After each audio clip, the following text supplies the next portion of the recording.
Who did this to you? Mason's voice cracked as he knelt before his 7-year-old daughter.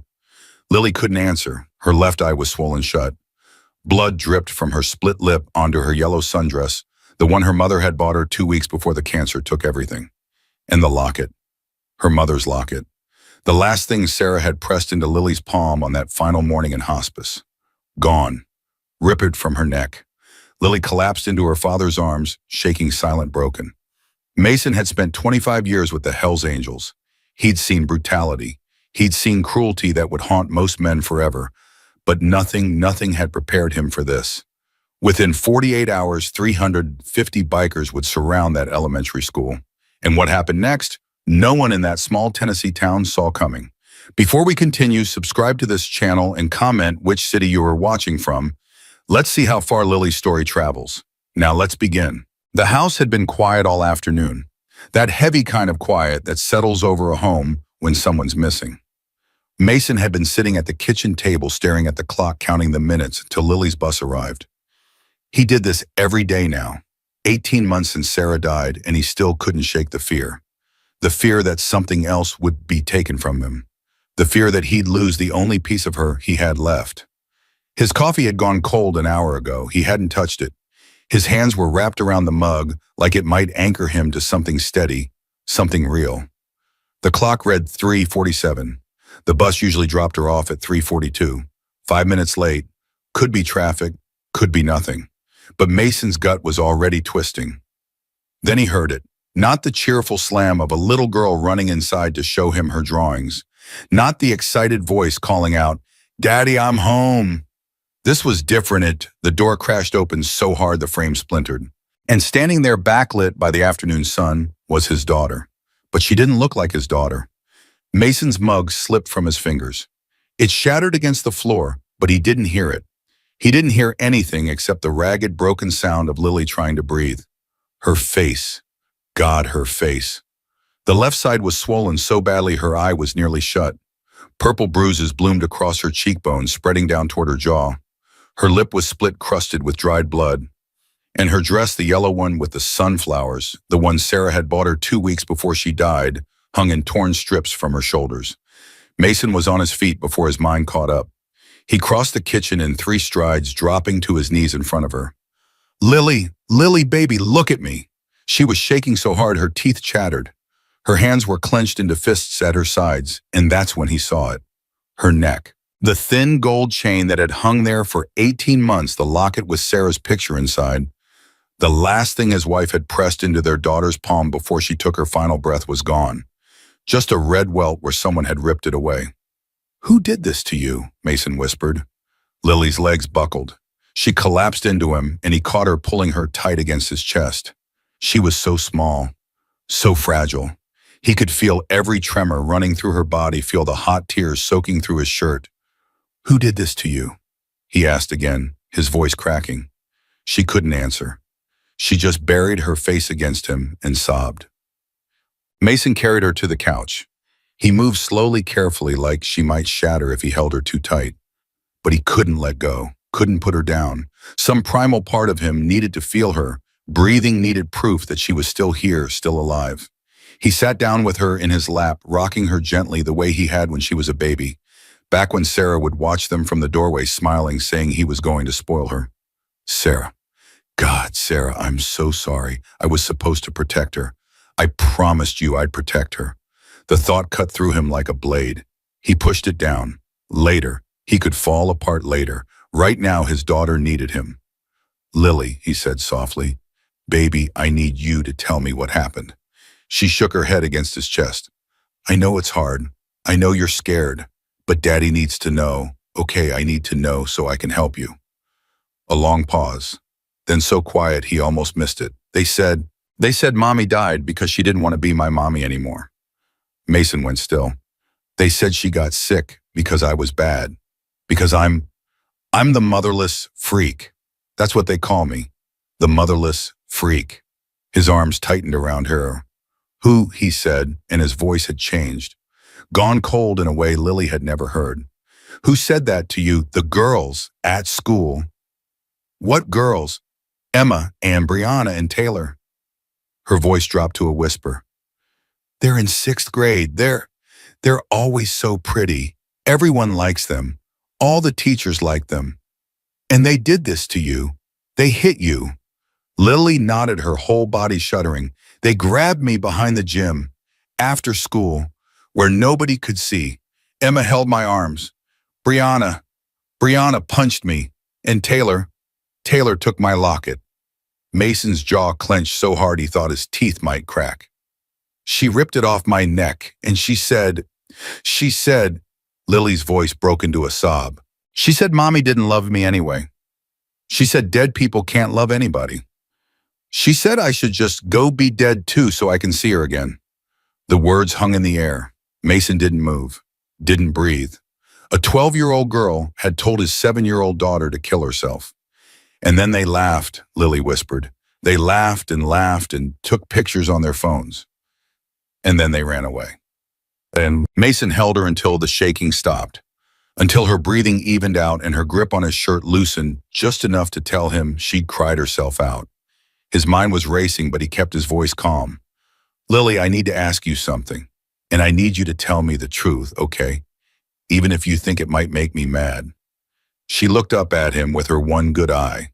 The other was swollen shut now. Was this the first time? Silence, Lily. No, she whispered. His stomach dropped. How long? Since after Mommy's funeral. 6 months. 6 months his daughter had been tormented, and he hadn't known. 6 months of cruelty, of abuse, of words designed to break a child already shattered by grief. Why didn't you tell me? His voice cracked. Baby, why didn't you tell me? I tried.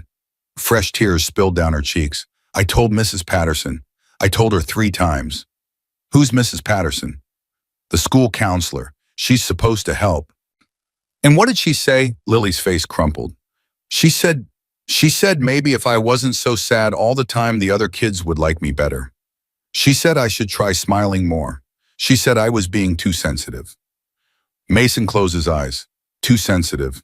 His daughter had been beaten, bloody tormented, for months, told to kill herself, and the adult responsible for her well-being had told her she was too sensitive. Did you tell anyone else? I told my teacher once, Mrs. Rodriguez. She said she'd talk to the girls. But then Emma's mom came to school the next day, and after that, Mrs. Rodriguez said it was just a misunderstanding. She said I probably imagined it. Emma's mom. Mrs. Carmichael, she's really important. Everyone says so. She gives lots of money to the school. The new gym has her name on it. Mason's jaw tightened. And Brianna's mom, Taylor's mom, Mrs. Preston and Mrs. Thornton, they're all best friends. They're in charge of the PTA. Everybody does what they say. 3 wealthy families, 3 untouchable daughters, and a school that had decided their money was worth more than his daughter's safety. The picture was becoming horrifyingly clear. Mason put Lily to bed around 6 o'clock. She'd exhausted herself from crying, and her body needed rest to heal. He sat beside her until she fell asleep, stroking her hair, watching her breathe. Even in sleep, she flinched, little tremors running through her body, nightmares already taking root. When he was sure she wouldn't wake, he stepped out of her room and closed the door softly behind him.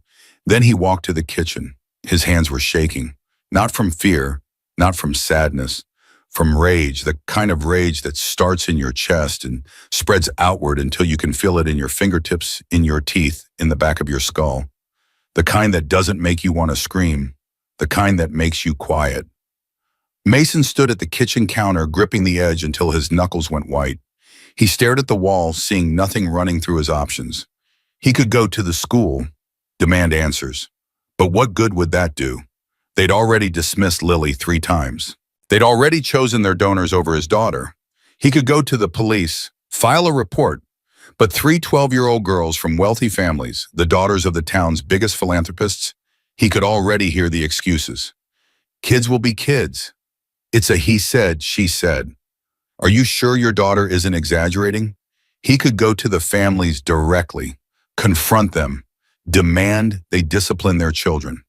But Mason knew how that would end. Lawyers, restraining orders, and his daughter painted as the troubled child of a violent biker. They had money, they had power, they had connections. What did he have? Mason reached for his phone. He stared at it for a long moment.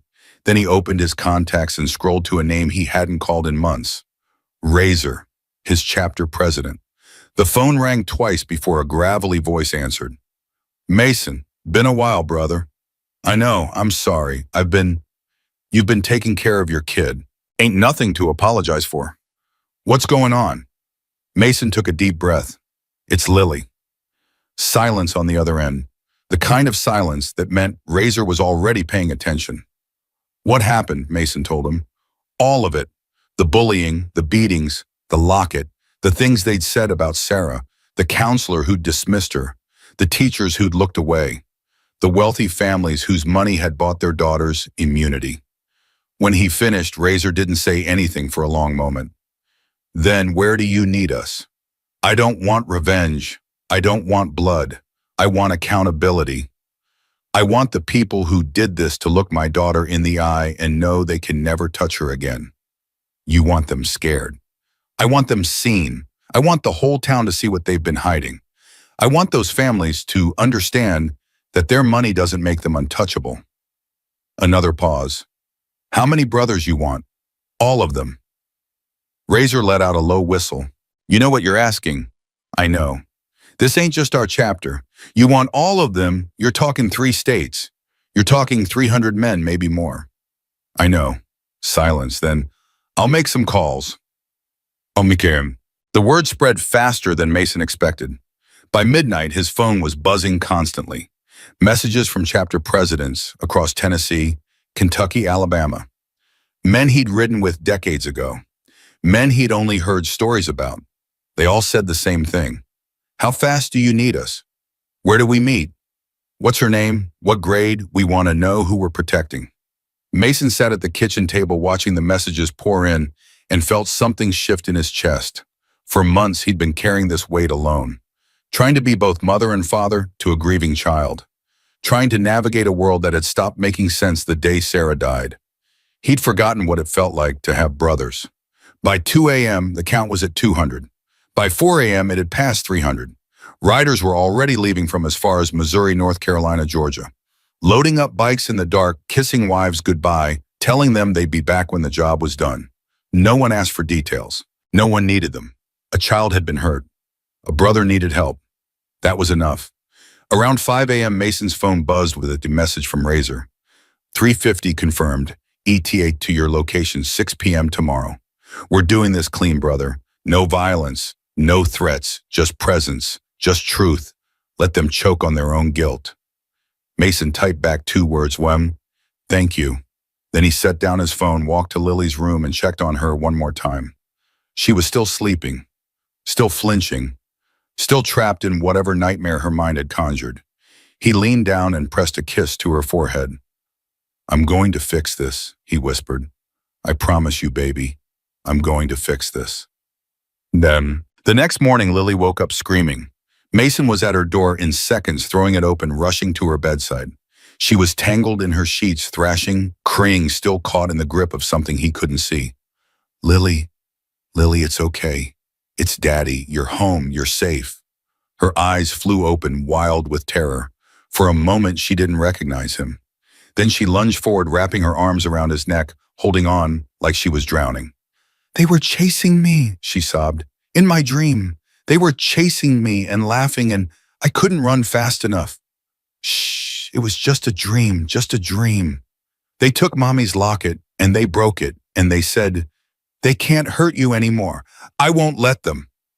He held her until the sobs subsided, until her breathing slowed, until she finally pulled back and looked at him with red-rimmed eyes. Daddy, yeah, baby. I don't want to go back to school. His heart cracked. You don't have to. Not today, not tomorrow. Not until you're ready. But what about my grades? What about? None of that matters right now. The only thing that matters is you. Do you understand? She nodded slowly. Okay. Now I'm going to make you some breakfast, and then we're going to have a talk about something important. About what? Mason took a deep breath. About some friends of mine who want to help. He made her pancakes, her favorite chocolate chip with extra syrup. She barely touched them, pushing the pieces around her plate, but at least she was sitting at the table. At least she was trying. Mason sat across from her, watching her, gathering his thoughts. Lily, do you remember the men who came to Mommy's funeral? The ones on the motorcycles? She looked up. The ones in the leather jackets. That's right. Do you remember what they did? They They stood in a line all along the road, and when the cars went by, they took off their helmets and held them over their hearts. That's right, those men are my brothers, not by blood but by choice. We look out for each other, we protect each other, and when one of us is hurting the others, show up, no matter what. Lily's brow furrowed. Like a family. Exactly like a family. And they're coming here to help us.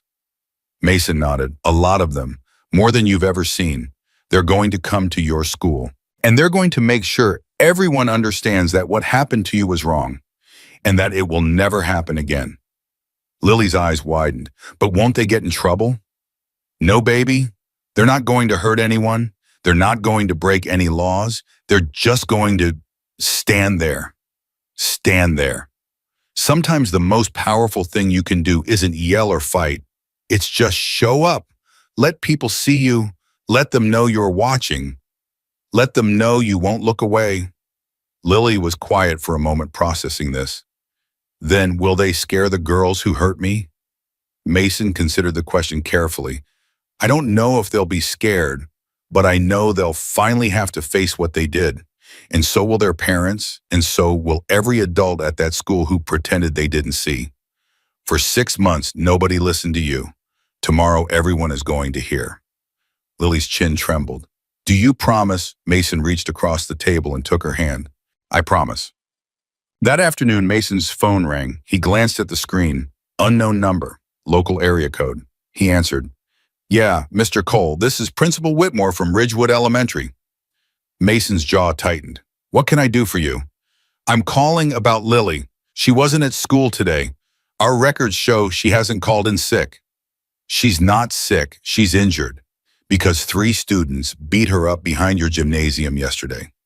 A pause, then in a carefully controlled voice, I'm sorry to hear that. I wasn't aware of any incident. Weren't you, because my daughter has reported bullying to your counselor 3 separate times. She reported it to her teacher, and nothing was done. So you'll have to excuse me if I don't believe you weren't aware. Mr. Cole, I understand you're upset, but these kinds of accusations are very serious. My daughter's face looks like she went 10 rounds with a heavyweight. That's serious. The locket her dying mother gave her was ripped off her neck. That's serious. A 12-year-old told her to go kill herself so she could see her dead mom. That's serious. What's not serious is you calling me to check on attendance records. Silence. Then perhaps you should come in so we can discuss this in person. Oh, I'll be coming in tomorrow morning, and I won't be coming alone.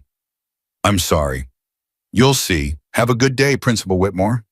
He hung up before she could respond. Sure. By 5 p.m., the first engines could be heard in the distance. Mason was standing on his front porch, Lily beside him, her small hand wrapped in his. She'd wanted to see. He'd told her she could watch from the window if it got too loud, but she'd insisted on standing with him. I want to be brave, she'd said, like Mommy. So here they were. The sound started as a low rumble, barely perceptible, like thunder from a storm still miles away. But it grew, deepened, swelled until Mason could feel it vibrating in his chest, in his teeth, in the boards beneath his feet. Then they appeared, first 1 headlight, then 3, then 10, then so many they blurred into a river of chrome and leather rolling down the main road of their small town.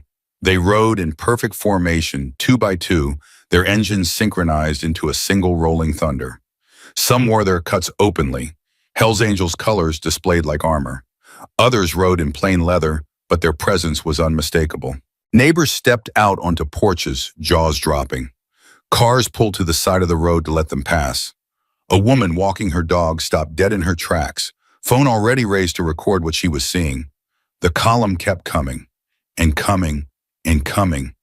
Lily's grip tightened on Mason's hand. Daddy, she breathed, there's so many. I know, baby. They all came, for me. Mason looked down at his daughter, this tiny, broken, beautiful girl who had spent 6 months believing no one cared. Yeah, he said softly, they all came for you. The riders pulled into Mason's property in waves filling the yard, the driveway spilling out onto the road. Engines cut off one by one until finally silence fell over the gathering. 350 men, maybe more. Razor was the first to approach. Big guy, bald head, beard halfway down his chest, tattoos covering every visible inch of skin, the kind of man who made people cross to the other side of the street. He stopped in front of the porch, eyes fixed on Lily. Then slowly he knelt. He brought himself down to her level, his voice gentler than anyone would have expected. "You must be Lily." She nodded, pressing closer to her father. "I'm Razor. I'm a friend of your daddy's. He told us what happened to you. He's house to you," and Lily didn't say anything, just watched him with her one good eye. "Those girls who hurt you, they made a big mistake. Do you know why?" She shook her head. "Because they didn't know about us. They didn't know that when you hurt one of our family, you answered to all of us."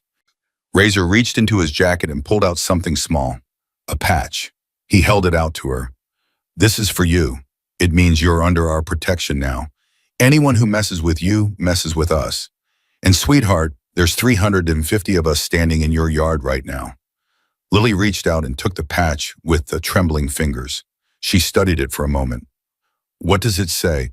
"It says, protected by hell's angels." She looked up at her father. "Can I keep it?" Mason's throat was too tight to speak. He just nodded. Razor stood and turned to face the crowd of bikers. "All right, brothers, you know why we're here. You know what happened. Tomorrow morning, 6 a.m., we ride to that school. We don't yell.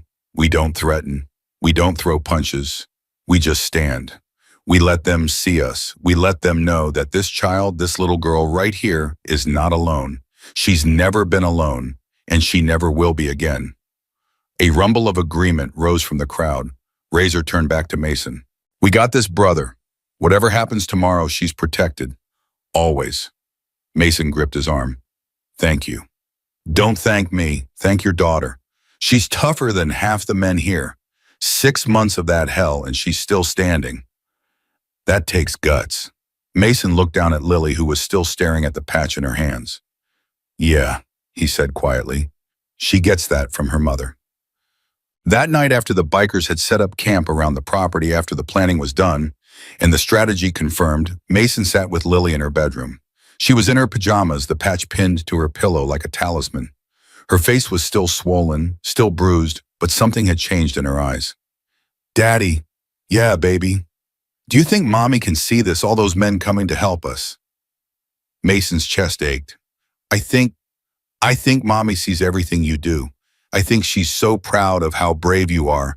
And I think wherever she is, she's saying, that's my girl."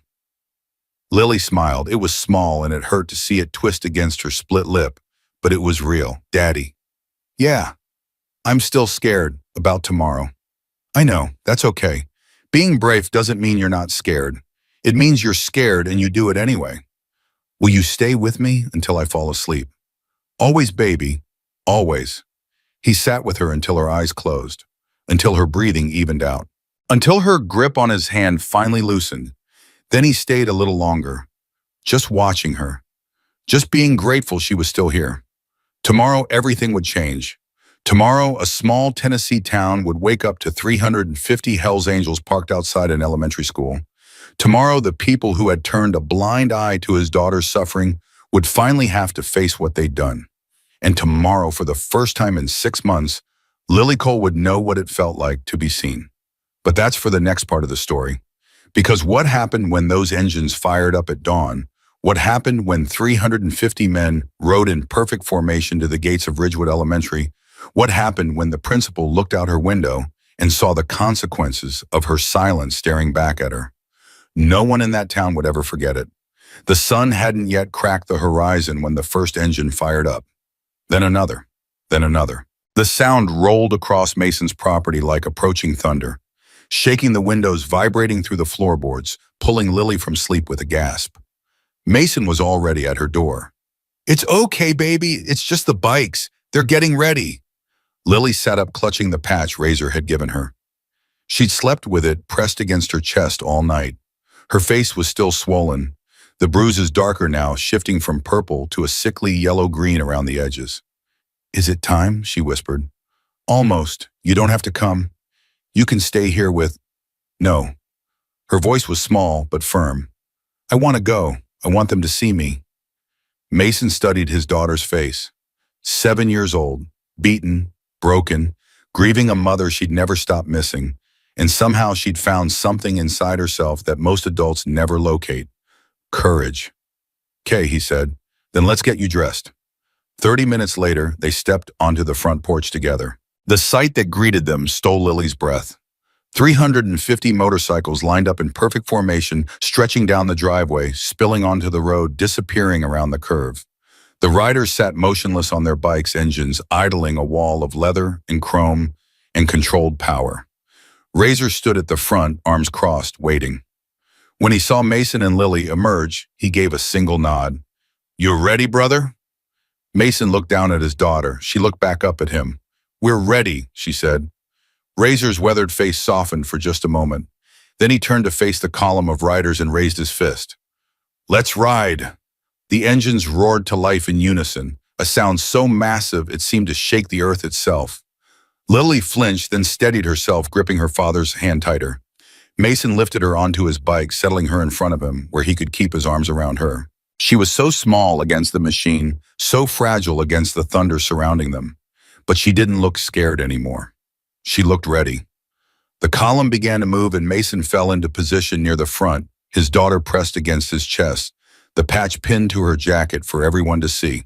They were coming for Ridgewood Elementary, and the town had no idea what was about to hit them. The ride took 12 minutes. 12 minutes that would change everything. As the column rolled through the center of town, people stopped in their tracks. A woman dropping her kids at daycare froze with her car door half open. A man, walking his dog, stumbled backward onto his lawn. Store owners stepped out onto sidewalks, phones raised, recording the endless stream of motorcycles that just kept coming, and coming, and coming. Lily watched it all from behind her father's arms. She saw the faces, the shock, the fear, the confusion. For 6 months, she'd been invisible, a sad little girl that nobody wanted to see. Now everyone was seeing her. "Daddy," she said, her voice nearly lost in the engine noise. "They're all looking." "Let them look," Mason replied. "It's about time." The school appeared ahead and Mason felt his jaw tighten. That building, that place that was supposed to protect his daughter, that institution that had taken money from wealthy families and traded a child's safety for a new gymnasium. Today it would answer for what it had done. Razor led the column into the school's main entrance, and the riders fanned out with military precision. They circled the perimeter, filling every parking space, lining every sidewalk, creating a wall of leather and steel that surrounded the building completely. Then one by one the engines cut off. The silence that followed was deafening. 350 men dismounted in near-perfect synchronization. Boots hit pavement, leather creaked, and then they simply stood there, arms crossed, faces, unreadable eyes fixed on the school. Mason lifted Lily off the bike and set her on her feet. She stayed close to him, one hand gripping his jacket, but she didn't hide. She stood tall as a 7-year-old with a broken face could stand, and faced the building where her torment had been ignored for half a year.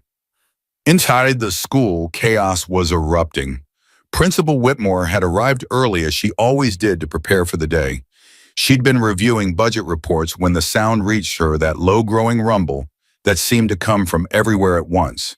She'd walked to her window, and her coffee cup had slipped from her fingers, shattering on the floor. "Oh my God," she breathed. Her secretary burst through the door. "Principal Whitmore, there are hundreds of them. Motorcycles, they're everywhere. I can see that, Patricia. Should I call the police?" "Yes, call them now, call everyone." But even as she gave the order, Principal Whitmore felt something cold settling in her stomach. She recognized the man standing at the front of the formation. Mason Cole, Lily Cole's father, and she understood with horrible clarity that the phone calls she'd been avoiding, the complaints she'd buried, the incidents she'd smoothed over with donor money, all of it was about to come crashing down. She reached for her phone with trembling hands. Her first call wasn't to the police. It was to Victoria Carmichael. Victoria answered on the third ring, her voice dripping with the casual superiority of someone who had never been told no. "Margaret, it's barely 7 in the morning. This had better be important. Victoria, you need to come to the school, now." "Excuse me. There are bikers here. Hundreds of them. Hell's Angels, they've surrounded the building. A pause, then Victoria's voice sharpened. What do you mean, surrounded? I mean, they're everywhere. And Mason Cole is with them, Lily Cole's father. The biker, the one who filed those ridiculous complaints. Victoria, his daughter, was beaten 2 days ago by Emma and her friends. They took her locket, the one from her dead mother, and now he's here with what looks like every Hell's Angel in the southeastern United States. Silence on the other end. Then, I'm calling my lawyer. I think you should call several. Victoria hung up without another word, and Principal Whitmore sank into her chair, her heart hammering against her ribs. In 15 years as an administrator, she had never felt so completely, utterly trapped. The police arrived at 7:23 a.m., 4 cruisers' lights flashing, sirens wailing. They pulled up to the school's entrance and stopped officers stepping out with hands on their weapons. But they didn't advance. They couldn't. The wall of bikers was too dense, too organized, too disciplined. There was no chaos to disperse, no violence to interrupt. Just 350 men standing in absolute silence watching. Sheriff Dean Hartley, a man who'd spent 30 years in law enforcement and thought he'd seen everything, stepped forward slowly. Razor met him halfway. Morning, Sheriff. You want to tell me what the hell is going on here? Razor's expression didn't change. We're not breaking any laws. We're standing on public property. We're not blocking entrances or threatening anyone. We're just present. Present, you've got 300 bikers surrounding an elementary school. 350 actually, and we're not surrounding it. We're protecting it. Protecting it from what? Razor turned and pointed to where Mason stood with Lily. The sheriff's eyes followed and landed on the little girl with the battered face. From whatever did that to her, Razor said quietly. Sheriff Hartley stared at Lily for a long moment, at the swollen eye, the split lip, the bruises that covered half her face. Jesus Christ, he muttered. Her name is Lily Cole. She's 7 years old. Her mother died of cancer 18 months ago, and for the past 6 months, she's been systematically tortured by 3 students at this school. Beaten, humiliated, told to kill herself so she could see her dead mommy again. And every time she reported it, every single time she begged for help, the adults in that building told her she was too sensitive. The sheriff's jaw tightened. 3 days ago, those same students cornered her behind the gymnasium, beat her bloody, and ripped a locket off her neck. The last thing her dying mother ever gave her. They filmed it. They're probably sharing it right now, laughing about it in their little group chats. Razor stepped closer, his voice dropping. So yeah, Sheriff, we're here, and we're not leaving until somebody in that building explains why they let this happen to a child. Sheriff Hartley was quiet for a long moment. Then he looked at his deputies. Stand down. Sir, I said stand down. They're not doing anything illegal. He turned back to Razor. But if this turns violent, it won't. You have my word. We're not here to hurt anyone. We're here to make sure the truth can't be buried anymore. The sheriff studied him, searching for deception, finding none. Fine, but I'm staying, and my men are staying, the second something goes sideways. You won't need to lift a finger. We came here to protect that little girl. That's all we're going to do. The sheriff nodded slowly, then walked back to his cruisers, and the standoff continued. By 8 a.m., the news vans started arriving. First 1, then 3, then 7. Cameras set up on the perimeter, reporters doing breathless stand-ups with the wall of motorcycles as their backdrop. We're here at Ridgewood Elementary, where an extraordinary scene is unfolding this morning. Hundreds of Hell's Angels motorcycle club members have surrounded the school in what sources say is a response to allegations of severe bullying. Mason watched the cameras with grim satisfaction. Let them film. Let them broadcast. Let the whole country see what happened when a school chose money over a child's safety. Lily tugged at his jacket. Daddy, why are all those people pointing cameras at us? Because they want to tell our story, baby. They want everyone to know what happened to you. But I don't want everyone to know. It's embarrassing. Mason knelt down, taking her hands in his. Listen to me. What happened to you is not embarrassing. It's not your fault. It's not something you should be ashamed of. The people who should be ashamed are the ones who hurt you and the ones who let it happen. They're the ones who should be hiding their faces today. Not you. Never you. Lily's chin trembled. But what if people think I'm weak? What if they think I deserved it? Anyone who thinks that isn't worth a second of your time. And anyone who matters, anyone with a heart, is going to look at you and see the bravest little girl they've ever met. You survived 6 months of hell and you're still standing. That's not weakness, Lily. That's strength. She threw her arms around his neck and he held her tight right there in front of the cameras, in front of 350 bikers, in front of the school that had failed her. Let them see, he thought. Let them all see what real love looks like. At 8:47 a.m., the wealthy mothers arrived.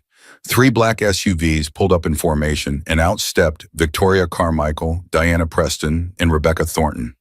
Designer clothes, perfect hair, sunglasses that probably cost more than most people's monthly rent, and behind them a small army of lawyers. Victoria marched toward the school entrance, her heels clicking against the pavement, her face set in the expression of someone who had never been challenged and didn't intend to start being challenged now. But she had to pass through the wall of bikers to reach the door, and they didn't move. She stopped, nostrils flaring. "Excuse me, I need to get through." Nobody responded. Nobody moved. 350 men stood like statues staring straight ahead. "I said, excuse me," Razor stepped forward. "Mrs. Carmichael, isn't it? I've heard about you. Your daughter's the one who held Lily Cole's arms while your friends beat her. Your daughter's the one who filmed it." Victoria's face went pale beneath her makeup. "How dare you? I don't know what that man has told you, but my daughter would never—" "We've seen the video, ma'am." Victoria stopped mid-sentence. "That's right. The video your daughter was so proud of that she sent it to her whole friend group. Turns out one of those friends has a father who's a police officer. Funny how things work out sometimes." For the first time in perhaps her entire adult life, Victoria Carmichael had nothing to say. "Now," Razor continued, "you can go on in there. We're not stopping you. But I want you to know something. Whatever happens in that building today, whatever deals you try to make, whatever money you try to throw at this problem, it's not going away. That little girl over there, she's got 350 men who are going to make sure she gets justice. You want to fight that? Go ahead. But I promise you, ma'am, your checkbook isn't going to save your daughter this time." Victoria's lawyer stepped forward. "Are you threatening my client?" "Not at all, just stating facts. Facts are public record. Facts are going to be on the news tonight. Facts are going to be in the newspaper tomorrow. And those facts are going to include exactly what your client's daughter did to a 7-year-old girl whose mother died of cancer. How do you think that's going to play with your country club friends, Mrs. Carmichael?" Victoria stared at him for a long moment, her mask finally cracking. Then she pushed past him and stormed into the building, her lawyer scrambling to keep up. Razor watched her go, then turned back to the formation. "Hold steady, brothers. This is just getting started." Inside the school, Principal Whitmore was falling apart. She'd locked herself in her office blinds, drawn hands shaking as she tried to field calls from the superintendent, the school board, the media, the police. Everyone wanted answers she didn't have, or rather answers she didn't want to give. Her desk drawer was open and she kept glancing at the folder inside, the one she'd buried 6 months ago. The one containing 3 formal complaints from Mason Cole, each one documenting incidents of bullying against his daughter. Each one stamped "no action required." Each one signed by her. A knock at her door made her jump. "Principal Whitmore, the mothers are here and they're demanding to see you." She closed her eyes, took a deep breath, and tried to compose herself. "Send them in." Victoria Carmichael entered first, followed by Diana and Rebecca. Their lawyers remained in the hallway, voices low, already strategizing. "Margaret," Victoria said, her voice cold as ice. "What is the meaning of this circus outside?" "Victoria, I tried to warn you. You didn't try hard enough. There are news cameras out there. Do you understand what this is going to do to our families, to this school?" "I understand, but this is your fault." Diana Preston stepped forward, jabbing a finger at the principal. "You were supposed to handle this quietly. You were supposed to make this go away." "I tried. I buried the complaints. I told the counselor to dismiss her. I did everything you asked." The words hung in the air. Victoria's eyes narrowed. "What did you just say?" Principal Whitmore realized her mistake too late. In her panic, she'd admitted out loud what they'd all kept carefully unspoken, that the cover-up had been coordinated, that the dismissal of Lily's suffering had been deliberate, that money had changed hands and consciences had been silenced. And she'd said it with her office door still cracked open. In the hallway, Sheriff Dean Hartley stood frozen, having arrived to inform the principal of a development in the case. He'd heard every word. The sheriff pushed the door open, and all four women spun to face him. "Sheriff," Principal Whitmore gasped, "I didn't realize you were obviously—" His voice was flat, hard. "Mrs. Carmichael, Mrs. Preston, Mrs. Thornton, I'm going to need you to stay right here. Don't leave this building." "On what grounds?" Victoria demanded. "On the grounds that I just heard what sounds a whole lot like conspiracy to cover up child abuse, and I'm going to need statements from all of you." Victoria's face went white. "You can't do this. Do you have any idea who my husband is?" "Ma'am, I don't care if your husband is the President of the United States. A child was beaten bloody and your daughter filmed it. And it sounds like every adult in this room knew about the bullying and chose to look the other way because your family writes big checks." He pulled out his radio. "I'm going to need backup at Ridgewood Elementary, and somebody get me the DA on the phone." The room erupted in protest, lawyers rushing and voices rising, threats being thrown, but Sheriff Hartley stood his ground. Outside through the window, Victoria could see the wall of bikers, unmoving, unwavering, and for the first time in her privileged life, she understood what it felt like to be powerless. At 10:15 a.m., the school board called an emergency session. Word had spread fast. The video had leaked online and was trending nationally. Parents were pulling their kids from class, demanding answers. News helicopters circled overhead. And still the bikers hadn't moved. They stood in perfect formation, silent sentinels, bearing witness to a reckoning that had been 6 months in the making. Mason watched it all unfold, Lily still at his side. She hadn't left his shadow all morning, but she'd stopped flinching at every noise. Something was changing in her, a slow straightening of her spine, a lifting of her chin. She was watching the powerful people who had heard her scramble and panic, and she was beginning to understand that they weren't as powerful as she'd thought. Razor approached, his face grim. "They're convening inside. School board superintendent, lawyers, the whole circus. What happens now? Now we wait. They're going to try to spin this, minimize it, protect themselves. But there's too many cameras, too many witnesses. The video's already viral. They can't bury this anymore." Mason nodded slowly. "And the girls, the ones who did this to Lily, being held in separate classrooms. Their parents are screaming about rights and lawyers, but the sheriff's got them contained. This is a crime scene now." Mason looked down at his daughter. "You hear that, baby? They can't pretend it didn't happen anymore. Everyone knows now." Lily was quiet for a moment. Then she asked a question that broke Mason's heart. "Daddy, do you think Emma's mom will say sorry for what Emma did?" Mason crouched down to her level. "I don't know, baby. Some people never learn to say sorry. They never learn to admit when they're wrong. They think money and power can protect them from ever having to face the truth." "That's sad." "It is. I feel sorry for Emma," Lily said softly. "She must be really broken inside to be so mean." Mason stared at his daughter, 7 years old, beaten bloody, tormented for 6 months. And her response was compassion for her abuser. "Sarah," he thought, "she's so much like you. Even after everything, she's still got your heart." He pulled her into a hug, holding her tight against the chaos swirling around them. "You're amazing," he whispered. "You know that, Daddy, yeah, I want my locket back." "I know, baby, we're going to get it. Promise." "I promise." And somewhere in that school, in a classroom, where 3 terrified 12-year-old girls were being questioned by sheriff's deputies, a small gold locket sat in Emma Carmichael's backpack. A locket with a dead woman's picture inside. A locket that was about to become evidence in a case that would change this town forever.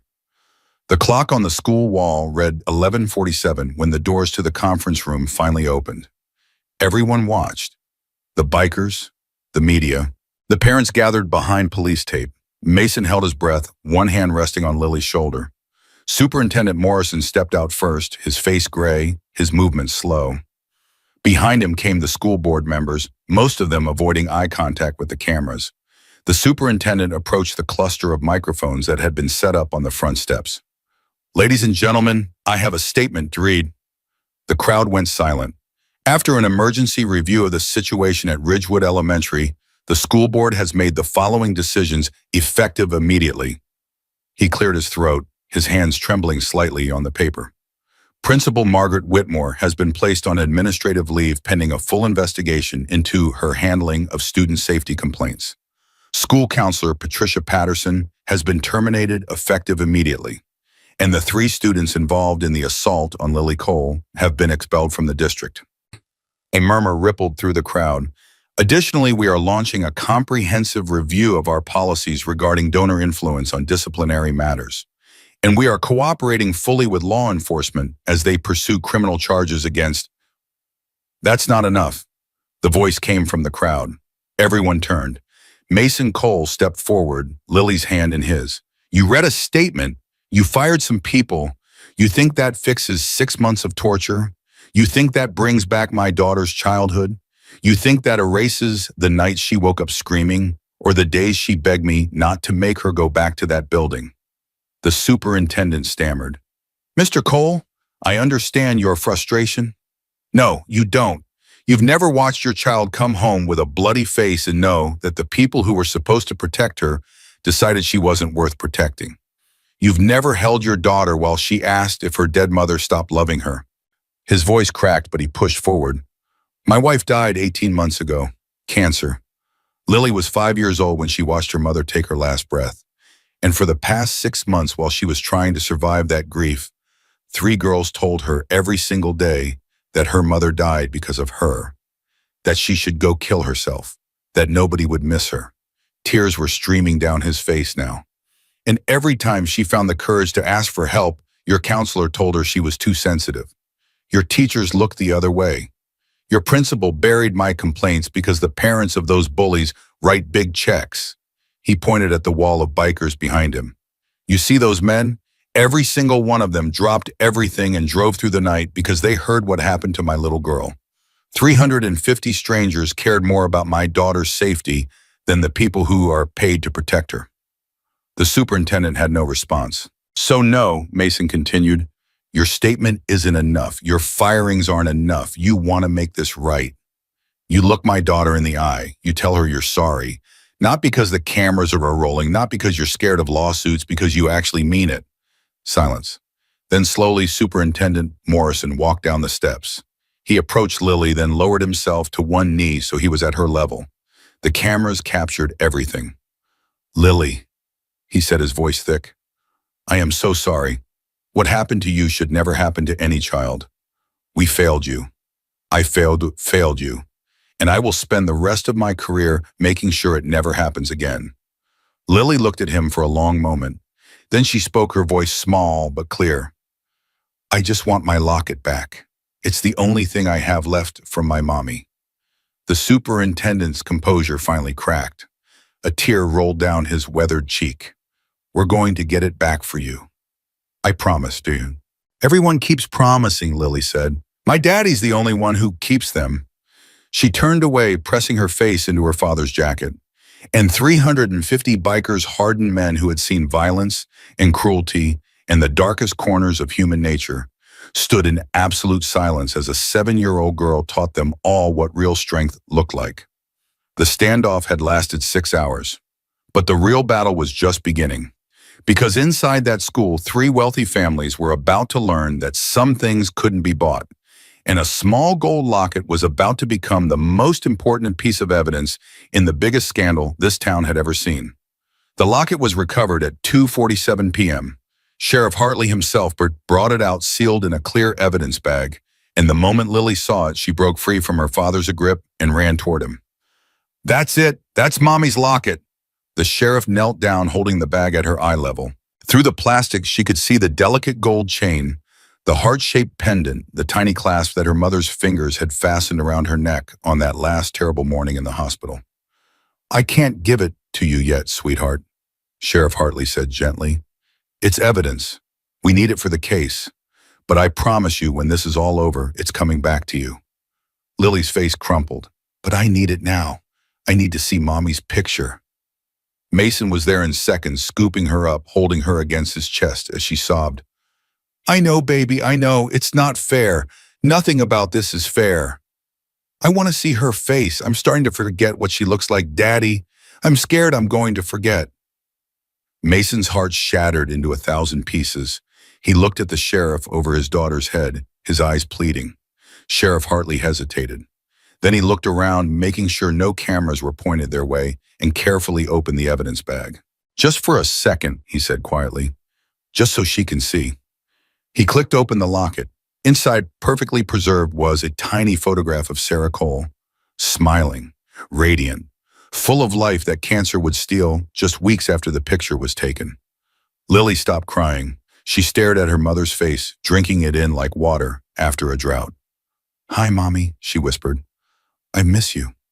Mason couldn't speak. He just held his daughter tighter and let his own tears fall silently into her hair. The sheriff closed the locket, returned it to the bag, and stood up. I'm going to personally make sure this gets back to her, he said to Mason. You have my word. Thank you. Don't thank me yet. We've still got a long way to go. And he was right, because inside the school, the real battle was just heating up. Victoria Carmichael had called in reinforcements. By 3 p.m., a team of high-powered attorneys from Nashville had descended on the school, transforming an empty classroom into a war room. Legal pads covered every surface, laptops hummed, voices argued in hushed, urgent tones. Victoria sat at the center of it all. Her composure restored her armor back in place. Whatever crack Mason had seen earlier was gone. She was in fight mode now. This is a witch hunt, she declared. My daughter is being persecuted because of who her family is, because we've been successful, because people are jealous. Her lead attorney, a silver-haired man named Charles Whitfield, nodded gravely. We can argue selective prosecution. The bikers showing up created a mob mentality. The school buckled under pressure. Emma is being made a scapegoat. Exactly. She's 12 years old, for God's sake. Children make mistakes. What about the video? Victoria's jaw tightened. The video was taken out of context. They were playing. It got out of hand. Emma didn't mean for anyone to get hurt. Diana Preston spoke up from across the room. We should coordinate our stories. All 3 girls say the same thing. It was an accident. They were just playing rough. Lily overreacted. Rebecca Thornton's voice was sharp. Unlike the other 2 mothers, she hadn't said much since they'd been confined to the school. Her face was pale, her eyes troubled. Diana, did you see that child's face? That wasn't rough play. That was assault. Rebecca, Victoria's tone was a warning. We need to present a united front. A united front. My daughter helped beat up a 7-year-old. A 7-year-old whose mother died. And you want me to pretend it was an accident. I want you to protect your family. My family, Rebecca laughed bitterly. You know what I've been doing for the past 3 hours, thinking about all the signs I ignored. All the times teachers mentioned that Brianna was being mean to other kids. All the times I told myself it was just kids being kids. Rebecca, this isn't the time. When is the time, Victoria? When my daughter filmed herself beating a grieving child and laughed about it, she thought it was funny. What does that say about who she's becoming? What does that say about me as her mother? The room went silent. Victoria stared at her friend, her ally, her co-conspirator in the delicate dance of privilege and protection they'd been performing for years.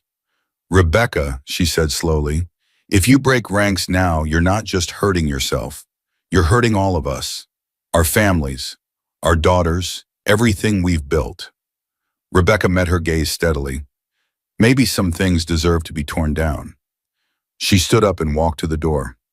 Rebecca, don't you dare. But Rebecca Thornton was already gone. She found Sheriff Hartley in the hallway. I need to speak with you, she said. Privately, I'm ready to tell you everything. The sheriff's eyebrows rose. Everything. Everything. About what my daughter did. About what we all knew. About the money we paid to make complaints disappear. Her voice cracked. I can't do this anymore. I can't look at myself in the mirror knowing I helped cover up what happened to that little girl. Sheriff Hartley studied her for a long moment. Then he nodded. Come with me, Mrs. Thornton. Let's talk. And just like that, the United Front crumbled. News of Rebecca's cooperation spread through the school like wildfire. Victoria Carmichael learned about it at 3:34 p.m. when her lawyer burst into the war room with a face the color of ash. "We have a problem." "What now?" "Rebecca Thornton is talking to the sheriff. She's giving a full statement. Names, dates, amounts, everything." Victoria's composure finally shattered. "That stupid, stupid woman. Does she have any idea what she's done?" "She's turned state's witness, Victoria. Whatever immunity deal she gets, it's going to come at our expense. She's throwing us under the bus to save herself. Then we need to get ahead of this. We need to..." "There's more." "More? How can there possibly be more?" "The school counselor, Mrs. Patterson. She's talking too. She's got records documentation of every complaint Mason Cole filed, every time she was told to dismiss Lily's reports, every payment that came through the PTA donation fund that coincided with a buried incident."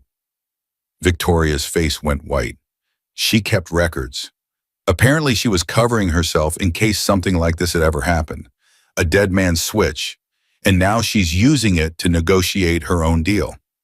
Diana Preston stood up abruptly. "This is falling apart. We need to call Richard. We need to call the governor. We need to..." "Diana." Victoria's voice was ice. "Sit down." "But..." "Sit down." Diana sat. Victoria turned to her lawyer. "What are our options? Real options. Don't sugarcoat it." Charles Whitfield took a deep breath. "If Rebecca's testimony is as comprehensive as it sounds, and if the counselor's documentation backs it up, you're looking at conspiracy charges, obstruction of justice, possibly accessory after the fact to assault. And that's before we even get to the civil liability." Civil liability. "Mason Cole is going to sue you, Victoria. He's going to show the school, the district, and every parent involved. And with the evidence that's mounting, he's going to win. We're talking millions in damages, maybe tens of millions." Victoria stood perfectly still. For the first time in her adult life, she was facing a problem that money couldn't solve. And Emma is facing assault charges. Given her age, she'll likely be tried in juvenile court. Best case scenario, she gets probation and mandatory counseling. Worst case, juvenile detention. The video is damning Victoria. The jury, even a juvenile court judge, is getting to see a 12-year-old girl holding down a crying 7-year-old while her friends beat her and rip off her dead mother's locket. There's no spin that makes that look like an accident. Victoria sank into her chair. For years, she had built her life on control of her household, control of her social circle, control of the institutions that shaped her community. She had learned from her own powerful mother that money was the ultimate tool, that with enough of it, any problem could be made to disappear. But some things couldn't be bought, and she was finally learning that lesson. Outside, something was changing. The wall of bikers remained 350 strong, unmoving, unwavering. But now they weren't alone. Throughout the afternoon, people had been arriving. Not bikers, just people. Parents from the community, teachers from other schools, neighbors who had seen the news coverage. Strangers who had driven hours just to stand in solidarity with a little girl they'd never met. By 4 p.m., the crowd had swelled to nearly 1,000. They brought signs. "Protect our children." "Justice for Lily." "Money can't buy innocence." They brought candles, they brought flowers, they brought teddy bears that they stacked against the fence in a growing memorial. And they brought their voices. When the first person started chanting, "Justice for Lily," it was barely audible, but it spread. Person to person, voice to voice, until the sound washed over the school in waves. "Justice for Lily, justice for Lily, justice for Lily." Inside, Victoria Carmichael heard it. She walked to the window and looked out at the sea of faces. And for one terrible moment, she understood what it felt like to be on the other side, to be the one that everyone was pointing at, to be the villain in someone else's story. She had spent her entire life making sure that would never happen, and now it was happening anyway. Mason stood at the edge of the crowd with Lily in his arms. She had been watching the growing memorial with wide eyes, not quite understanding what it all meant. "Daddy, why are all those people here?" "They're here for you, baby. But they don't know me." "No, but they know your story, and they want you to know that you're not alone, that what happened to you matters, that people care. Even strangers." Even strangers. Lily was quiet for a moment, processing this. Mommy always said that there are more good people than bad people. She said sometimes you just have to wait for the good ones to show up. Mason's throat tightened. Your mommy was right. I think she sent them, Lily said softly. I think she's watching from heaven, and she sent all these people to help us because she can't come down herself anymore. Mason couldn't speak. He just held his daughter tighter and let the tears fall. Around them, the chanting continued. Justice for Lily. Justice for Lily. And somewhere in that crowd, a woman was pushing her way toward the front. A woman with tears streaming down her face and a desperate purpose in her eyes. Rebecca Thornton had given her statement. She had betrayed her friends, her social circle, everything she had built over 15 years in this town. And now she was looking for Mason Cole. She found him near the memorial still holding Lily. Mr. Cole. Mason turned, his eyes hardened when he recognized her. Mrs. Thornton, I don't think we have anything to say to each other. Please, I need 2 minutes, just 2 minutes. Your daughter helped beat my child bloody. She filmed it. She laughed about it. I know, and Rebecca's voice broke. I'm so sorry. I'm so desperately, horribly sorry. Mason stared at her. This was one of them, one of the wealthy mothers who had used their money to bury his complaints. One of the women who had decided his daughter's suffering wasn't worth their attention. But something in Rebecca's face gave him pause. She wasn't performing. There were no cameras pointed at them, no audience to impress, just a mother standing in front of a father stripped of all her defenses. I told the sheriff everything, she said. The payments, the cover-ups, the way we pressured the school to make complaints disappear. I'm probably going to lose everything. My friends, my reputation, maybe my marriage when Richard finds out I testified against him. Why? Because I couldn't live with myself anymore.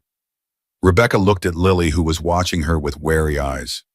When I saw your daughter's face this morning, really saw it, I thought about my own children. I thought about what I would do if someone hurt them like that. And then I realized I helped create the person who did this. I raised a child who thinks it's acceptable to torture a grieving 7-year-old for entertainment. She took a shaky breath. I don't expect forgiveness. I don't deserve it. But I needed you to know that I'm trying to make this right. Not because I'm scared of going to jail. I probably am going to jail. But because that little girl in your arms deserved better. From my daughter. From me. From everyone. Mason was silent for a long moment. What happens to Brianna now? She's facing charges. I'm not going to fight them. She did something terrible and she needs to face consequences. Real consequences, not the kind we've been buying her way out of for years. Rebecca's voice cracked. Maybe if I had done this sooner, let her face consequences when she was younger, she wouldn't have become this. Maybe none of this would have happened. Maybe. I'm also putting her in therapy. Intensive therapy. Not the kind where they tell you everything you're doing is fine, but the kind that actually makes you look at who you're becoming. She wiped her eyes. I don't know if it's too late for her. I hope it isn't. But either way, I'm done protecting her from herself. Lily tugged at her father's sleeve. Daddy. Yeah, baby. Is she the mom of one of the girls who hurt me? Mason hesitated. Yes. Lily looked at Rebecca for a long moment. Then she asked, is your daughter going to be okay? Rebecca's composure shattered completely. I don't know, she whispered. I hope so. I really hope so. I hope so too, Lily said quietly. Being mean makes you sad inside. I could see it in her eyes sometimes, like she was angry at everything, even herself. Rebecca stared at this 7-year-old girl, bruised, broken, orphaned, offering concern for her abuser. How can you say that, she choked, after what she did to you? Lily thought about it. Because my mommy always said that hurt people hurt people. And if Brianna hurt me that bad, she must be really hurting inside. That doesn't make it okay. But it makes me feel sorry for her a little bit. Rebecca sank to her knees, overwhelmed. I'm so sorry, she sobbed. I'm so sorry. Mason watched his daughter reach out and gently pat Rebecca's shoulder. 7 years old, beaten, traumatized, grieving, and still capable of compassion that most adults would never achieve. Sarah, he thought, she's the best of both of us. Somehow, after everything, she's still the best of both of us. The afternoon wore on. At 5:15 p.m., the DA's office announced that formal charges would be filed against all the three girls. At 5:47 p.m., Principal Whitmore's administrative leave was upgraded to termination pending the outcome of the criminal investigation. At 6:23 p.m., the school board announced that every member who had been aware of the cover-up would be stepping down effective immediately. And at 7:01 p.m., Victoria Carmichael finally emerged from the school. She walked out the front doors alone, no lawyers, no allies, no armor. Her perfect hair was disheveled. Her designer clothes were wrinkled. Her makeup had long since surrendered to tears.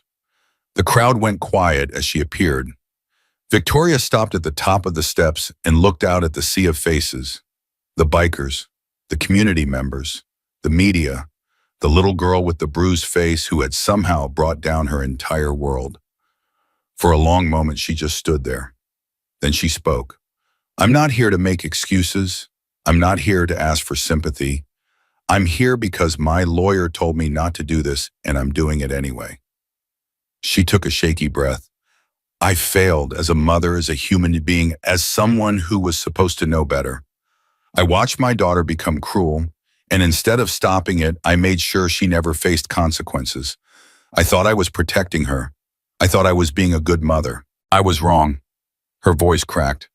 "That little girl, Lily, I saw the video. I saw what Emma did to her, and I kept telling myself it wasn't that bad, that children overreact, that the Cole family was exaggerating because they wanted money or attention or—" She stopped, swallowed hard. I was lying to myself because the truth was too ugly to face. The truth was that I raised a child who could do something that evil and laugh about it. And that truth, that failure, that's mine. Not the schools, not the towns, mine. Victoria looked directly at Mason and Lily. "I don't expect forgiveness. I don't deserve it. But I want you to know that I'm not going to fight this, not in court, not in public. My daughter did something terrible and she's going to face the consequences. And so am I. Because that's what should have happened 6 months ago when you first filed a complaint. If I had listened then, if I had been the person I pretended to be—" She couldn't finish the sentence. "I'm sorry," she whispered. "I'm so sorry." Then she walked down the steps through the silent crowd and disappeared into the waiting car that would take her to a future she had never imagined. The sun was setting now, painting the sky in shades of orange and red. The crowd had grown quieter, the chanting fading into contemplative silence. Candles flickered around the memorial. The bikers remained at their posts, but the tension had shifted into something gentler. Mason sat on the curb with Lily in his lap, both of them exhausted, both of them trying to process everything that had happened. "Daddy, yeah, baby, is it over?" Mason thought about the question. Was it over, the crisis maybe? The immediate battle, but the healing that was just beginning. "The hard part is over," he said. "The part where we fight. Now comes the part where we heal." "Will I have to go back to that school?" "No, never. We'll find you a new school. A better school. One where the teachers actually protect the kids they're supposed to protect." "Will the bikers stay?" Mason looked at the men who had come from 3 states to stand in solidarity with his daughter. 350 strangers who had become family overnight. "Some of them will go home tomorrow. They have jobs, families, lives to get back to. But Lily," he turned her face toward him, "they'll never really be gone. You're part of their family now. And if you ever need them, if you're ever in trouble, all you have to do is call. They'll come every single time." Lily leaned against his chest. "Daddy, yeah. Thank you for fighting for me." Mason's throat tightened. "Always, baby. I'll always fight for you." They sat there together as the sun sank below the horizon, a father and daughter surrounded by the evidence of what happened when good people refused to look away. The battle was over, but the story wasn't finished yet, because tomorrow the healing would begin. Tomorrow, Lily would start learning how to trust the world again. Tomorrow, the town would start confronting the systems that had failed one of their most vulnerable children. And tomorrow, 350 bikers would make a decision that would change Lily's life forever. But for now, in this moment, there was just a father holding his daughter, watching the stars appear one by one, feeling for the first time in 6 months, like maybe, just maybe, everything was going to be okay. The night deepened around them, and Lily's breathing slowed as she drifted towards sleep in her father's arms. Mason didn't move, didn't want to. He just held her, feeling her heartbeat against his chest, thinking about Sarah, thinking about the journey that had brought them here. "We did it," he whispered into the darkness. "We did it, Sarah. Our girl is safe now." And somewhere, somehow, he could have sworn he felt a gentle hand on his shoulder, a warm presence, a whispered reply, "I know. I was watching the whole time. I'm so proud of you both." Mason closed his eyes and let the tears come.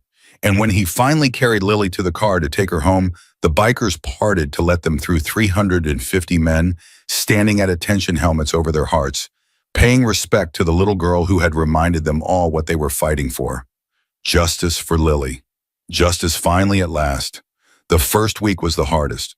Lily woke up screaming every night, sometimes twice, sometimes 3 times. The nightmares came in waves, hands grabbing her laughter, echoing the cold buzz of memory that jolted her awake, gasping for air. Mason never slept more than 2 hours at a stretch. He kept a chair beside her bed, ready to hold her the moment the crying started, ready to whisper that she was safe now, ready to be whatever she needed him to be. On the 4th night, Lily asked a question that shattered him. "Daddy, do you think I'll ever stop being scared?" He was sitting on the edge of her bed, stroking her hair. The bruises on her face had faded to a sickly yellow, but the ones inside those were still fresh. "Yes, baby, you will." "When?" "I don't know. Healing doesn't work on a schedule. It takes as long as it takes. Say it does." "What if it takes forever?" Mason pulled her closer. "Then I'll be here forever. However long you need, I'm not going anywhere." She was quiet for a moment. "Then Mommy used to say that." "Say what?" "That she wasn't going anywhere, but then she went away." Mason's chest tightened. He'd known this was coming. The conflation of grief and trauma, the fear of abandonment tangled up with the fear of being hurt again. "Baby, look at me." She lifted her eyes to his. "Your mommy didn't choose to leave. She fought so hard to stay. Every single day she fought. But sometimes our bodies don't cooperate with what our hearts want. That wasn't her fault. And it wasn't yours. The girls said it was my fault. The girls were wrong, they were cruel, and they were wrong, and they knew they were wrong when they said it.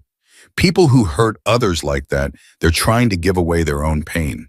They're trying to make you carry something that was never yours to carry." Lily processed this slowly. "So, Mommy didn't leave because of me?" "Never, not for 1 second. Your mommy loved you more than anything in this world. And if she could be here right now, she'd be so proud of how brave you've been." "Do you really think so?" "I know so." Lily leaned into him, her small body finally relaxing. "Daddy, yeah. Can you stay until I fall asleep again?" "I'll stay all night if you want. Just until I fall asleep. I want to try to be brave." Mason kissed her forehead. "You're already brave, baby. The bravest person I know." She was asleep within minutes, but Mason stayed anyway, watching her breathe, watching the peace slowly return to her face. He stayed until dawn. The bikers didn't leave. Mason had expected them to disperse after that first day. They had lives, jobs, families. They'd come when he called, stood when it mattered, and surely now they would return to their own worlds. But the next morning when he stepped onto his front porch, Razor was there, along with about 50 others. "What are you all still doing here?" Razor shrugged. "Figured we'd stick around a bit, make sure things stay calm. The crisis is over, the school caved, the charges are filed. The crisis is over, but that little girl is still healing, and she's still got a target on her back." Mason frowned. What do you mean, yo? "Word is the Carmichael family isn't taking this lying down. They've hired a PR firm. They're trying to spin the narrative, paint Emma as a victim of mob justice, paint you as an aggressive biker who intimidated the school into false accusations." Mason's jaw tightened. "That's insane. There's video evidence." "Doesn't matter to people who've never had to face consequences. They'll fight this with everything they've got. And that means Lily's name is going to stay in the news. Her face is going to stay on screens. She's going to be recognized everywhere she goes." "So what are you suggesting?" Razor looked him dead in the eyes. "We're suggesting we don't leave until we're sure she's safe. Not just from the legal system, but from anyone who might try to intimidate your family into backing down. We rotate shifts, a few brothers at a time, presence without intrusion. Your call, of course, but the offer's on the table. Mason looked at the men gathered in his yard, men who had dropped everything to stand for a child they'd never met, men who were now offering to restructure their lives to protect her through a healing process that could take months. Why, he asked quietly, why would you do this? Razor was silent for a moment, then he spoke. I had a daughter once. She'd be about 23 now if she'd lived. Someone hurt her when she was young, not like what happened to Lily, but bad enough. Bad enough that she never recovered. Bad enough that she took her own life when she was 15. Mason's breath caught. I wasn't there for her. I was too busy running with the club, too busy thinking my problems were bigger than hers. By the time I realized what was happening, it was too late. Razor's voice was steady, but his eyes glistened. I can't go back and save my daughter. But maybe I can help save yours. Maybe that's what Alderman was for. Maybe losing Katie was supposed to lead me here to this moment, to this chance to do something that matters. He extended his hand. Let us help, brother. Please. Mason gripped his hand tightly. Thank you. Don't thank me. Thank your daughter. She's the reason we're all still here. The following weeks brought changes no one anticipated. It started small. A few bikers noticed kids at the local schools who walked alone, who flinched at loud noises, who had that same haunted look that Lily had worn for 6 months. One of them, a massive man named Tank, who looked like he could bench press a truck, started walking a 9-year-old boy to his classroom every morning. The boy's name was Marcus. His father had left. His mother worked 3 jobs. He'd been getting pushed around by older kids for as long as he could remember. The first day Tank appeared, the bullies scattered. The second day, Marcus actually smiled. By the end of the week, the boy was calling Tank Uncle T and introducing him to his mother, who broke down crying when she learned why this stranger had taken an interest in her son. Word spread. Other parents reached out. Other kids appeared, the quiet ones, the vulnerable ones, the ones the system had failed. The Hells Angels chapter didn't just protect Lily anymore. They protected all of them. They started walking kids to school. They stood in parking lots during drop-off and pickup. They made sure every child who needed to be seen was seen. And they did it without asking for anything in return. The school district, scrambling to repair its shattered reputation, reached out with a proposal. A formal partnership. The bikers would be recognized as official school safety volunteers. Background checks, training, the whole process. Razor brought the offer to Mason. What do you think? Mason read through the documents, shaking his head in disbelief. 2 months ago, they wouldn't return my phone calls. Now they want us on the payroll. Funny how that works. It's not about money. It's about making sure they can't pretend this was their idea. About making sure the credit goes where it belongs. Razor shrugged. Who cares about credit? What matters is the kids. If going through their formal channels means we can help more of them, isn't that worth swallowing our pride? Mason looked at him. When did you get so wise? About 30 years too late, but I'm trying to catch up. They accepted the offer. The local news ran a story, Hells Angels chapter partners with schools to protect vulnerable children. The segment showed Tank walking Marcus to class. It showed Razor teaching an anti-bullying workshop. It showed Lily, her face finally healed, standing between her father and a wall of leather-clad men who had become her extended family. The piece went viral within hours, and then the calls started coming. Other chapters wanted to replicate the program. Other schools wanted partnerships. Other parents wanted to know how they could bring the Hells Angels to their town. What had started as one father's desperate plea for help was becoming something bigger, something that might actually change how communities protect their children. But Lily knew nothing of viral videos or national movements. She only knew that she felt safe for the first time in months. The therapy began in the second week. Her name was Dr. Eleanor Price, a child psychologist recommended by the sheriff of all people. His own granddaughter had seen her after a traumatic accident, and he'd watched the girl transform over the course of a year. The first session was hard. Lily didn't want to talk. She sat in the corner of Dr. Price's office, knees pulled to her chest, eyes fixed on the floor. Mason waited in the lobby, his leg bouncing with anxiety, checking his phone every 30 seconds. When the session ended, Price called him in. She's not ready to verbalize yet. That's normal. Trauma doesn't work on a schedule. So what do? We let her process at her own pace. I'm going to try art therapy next time. Sometimes children can express through drawings what they can't say out loud. Mason nodded. She used to draw all the time. Before Sarah died, before everything. Used to us, she hasn't touched a pencil in months. Dr. Price made a note. That's significant. When she's ready to draw again, it'll be a sign that she's starting to heal. And if she never draws again, she will. Children are resilient in ways that constantly amaze me. Lily has been through extraordinary trauma, but she also has extraordinary support. That makes all the difference. Mason drove Lily home in silence. She stared out the window, lost in thoughts he couldn't access. Baby? Yeah. How was it talking to Dr. Price? Lily was quiet for a moment. She has a fish tank in her office. Yeah. The fish are pretty. One of them is blue. I named him Neptune. Mason smiled despite himself. That's a good name. Daddy, Atheism. Yeah. I don't want to talk about what happened. Not yet. Is that okay? That's okay. You don't have to talk about anything until you're ready. What if I'm never ready? Then we figure out another way. There's no wrong way to heal Lily. There's only your way. She reached across the console and took his hand. Thanks, Daddy. For what? For not giving up on me. Mason's throat tightened. Never. Not ever. Not possible. 3 weeks after the incident, the locket came back. Sheriff Hartley delivered it personally, driving out to Mason's house on a Saturday morning with the small evidence bag in his hand. Case is solid, he explained. DA says we don't need it anymore. Figured she'd want it back as soon as possible. Mason called Lily to the front door. Someone's here to see you. She appeared hesitantly, still wary of strangers despite everything. But when she saw the sheriff, and more importantly what he was holding, her eyes went wide. My locket.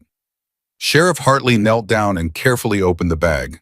He placed the delicate gold chain in her palm, closing her fingers around it gently. It's yours again, for good this time. Lily clutched it to her chest, tears streaming down her face. Thank you, thank you, thank you, thank you. You're welcome, sweetheart. You take care of that, okay? It's special. It's the most special thing in the whole world. She opened the locket and stared at her mother's face, the tiny photograph somehow undamaged despite everything. Hi, Mommy, she whispered. I got you back. I told you I would. Mason put his hand on her shoulder, his own eyes wet. What do you say we put that somewhere safe, somewhere you can look at it whenever you want? Lily shook her head. No, I want to wear it, every day, forever. Baby, I just don't want anything to happen to it again. Daddy. She looked up at him with a certainty that seemed far beyond her years. The girls took it because they wanted to take Mommy away from me, but they couldn't. Nobody can. Mommy's not in the locket. She's in here. She touched her chest.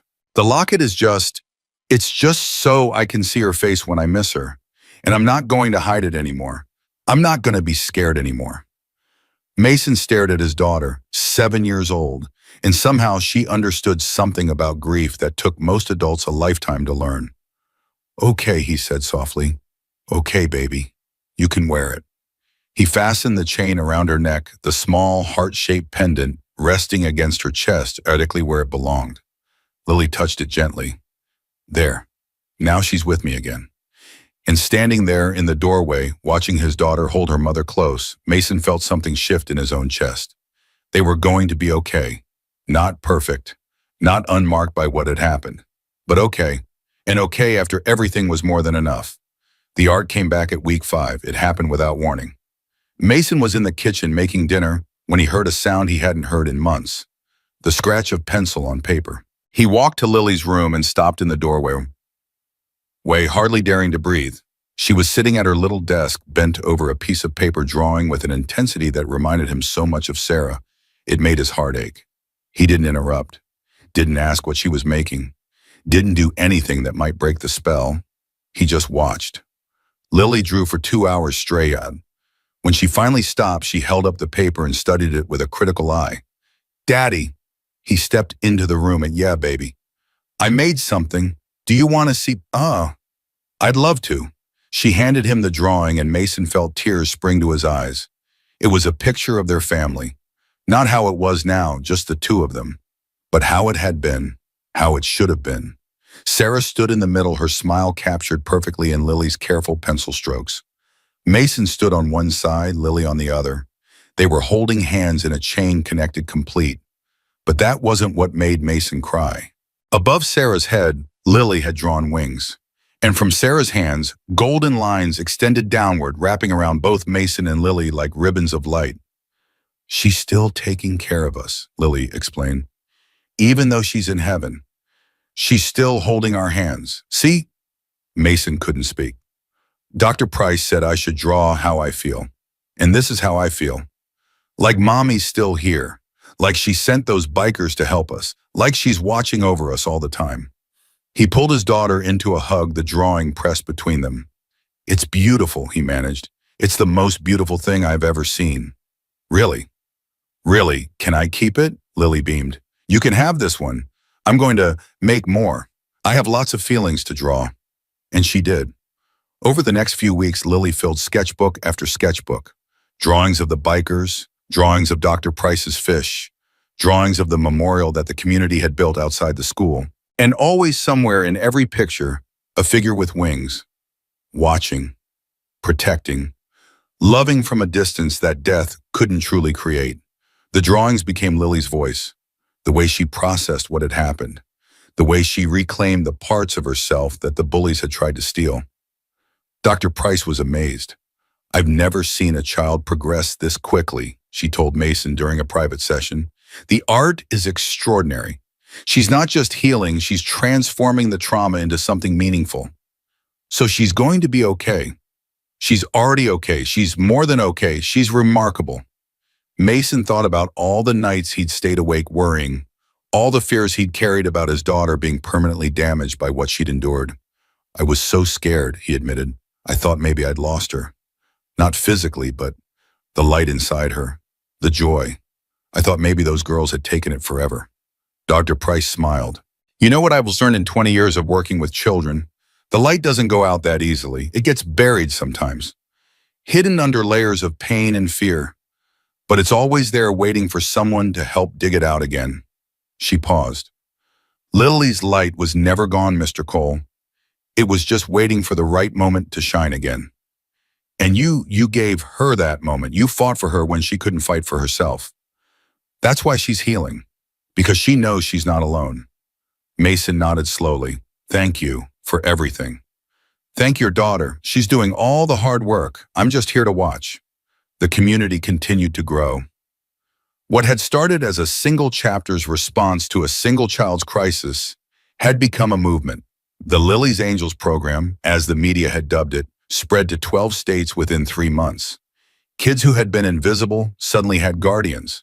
Schools that had failed their students suddenly had oversight. Parents who had felt helpless suddenly had allies. And at the center of it all was a 7-year-old girl who had no idea she'd become a symbol. One afternoon, a reporter asked to interview her. Mason hesitated, not wanting to expose Lily to more scrutiny. But Lily surprised him. "I want to do it." "Are you sure, baby, you don't have to?" "I know, but maybe if I talk about what happened, other kids will know they're not alone. Like I know I'm not alone now." Mason looked at his daughter, this tiny warrior who had been through hell and emerged not just surviving, but shining. "Okay, but I'll be right there the whole time." "I know, Daddy, you're always there." The interview aired a week later. The reporter asked Lily what she wanted people to know about bullying. She thought about it for a long moment. "I want them to know that it's not your fault. When someone is mean to you, it's because something is broken inside them. Not inside you. You're not the problem. You were never the problem. What about the adults who didn't help you? The teachers and counselors who looked away?" Lily's face grew serious. "I want them to know that kids trust them. We trust grown-ups to keep us safe. And when they don't do that, when they pretend they don't see it, hurts even more than what the bullies do. Because it makes us feel like we don't matter." "Do you feel like you matter now?" Lily looked at her father, who was standing just off camera. "Yes, because of my daddy, and because of all the people who came to help us. They showed me that I matter, that what happened to me was wrong, that I deserve to be safe." And what's next for you, Lily? What do you want to do with your life? Lily smiled the first full, genuine smile she'd worn in months. I want to help other kids like me, kids who feel alone and scared. I want to be the person who shows up for them, like the bikers showed up for me. The interview ended and Mason wrapped his arms around his daughter. I'm so proud of you, he whispered. Really, really, your mommy would be proud too. Lily touched the locket at her throat. I know. She's always proud. She tells me in my dreams. Mason didn't question this, didn't rationalize it or explain it away. Some things were beyond explanation. Some connections death couldn't sever, and some little girls had found a way to keep talking to their mothers even when the rest of the world said it was impossible. The summer arrived warm and golden, and with it came something Mason had almost forgotten was possible. Peace. Lily laughed again. Really laughed, not the careful, guarded sounds she'd made in the months after Sarah's death. Real belly laughs that rang through the house and made Mason's heart soar. She made friends other kids from the Lily's Angels program, children who understood what she'd been through because they'd been through something similar. They played together, drew together, healed together, and Mason finally exhaled, finally let go of the fear he'd been carrying for so long, finally believed that the worst was behind them. One evening as the sun set and painted the sky in shades of orange and pink, Lily came and sat beside him on the porch swing. Daddy. Yeah, baby. I think I'm happy again. Mason's breath caught. He looked at his daughter, this incredible child who had survived so much, who had taught him more about courage and resilience than he'd ever learned in all his years with the club. Yeah, not all the time. Sometimes I still get sad about mommy. Sometimes I still have nightmares. But mostly I feel okay. Like the bad stuff happened, but it doesn't have to be everything. It's just part of my story, not the whole thing. Mason pulled her close. That's exactly right. It's part of your story, but you're writing the rest of it, and it's going to be beautiful. Lily leaned against him, her locket catching the last light of the day. I love you, Daddy. I love you too, baby. More than anything in the whole world. They sat there together as the stars came out, a father and daughter who had been through the fire and emerged not just intact, but transformed. The nightmare was over. The healing was real, and the future for the first time in a very long time looked bright. 1 year later, Lily Cole stood in front of her bathroom mirror, carefully brushing her hair. It had grown long now past her shoulders, thick and healthy, catching the morning light in waves of chestnut brown. She brushed it every day with a deliberateness that had become ritual. Not because she feared losing it, but because she understood what it represented. Survival, strength, the refusal to let cruelty define her. She was 8 years old today. Lily, breakfast is ready. Coming, Daddy.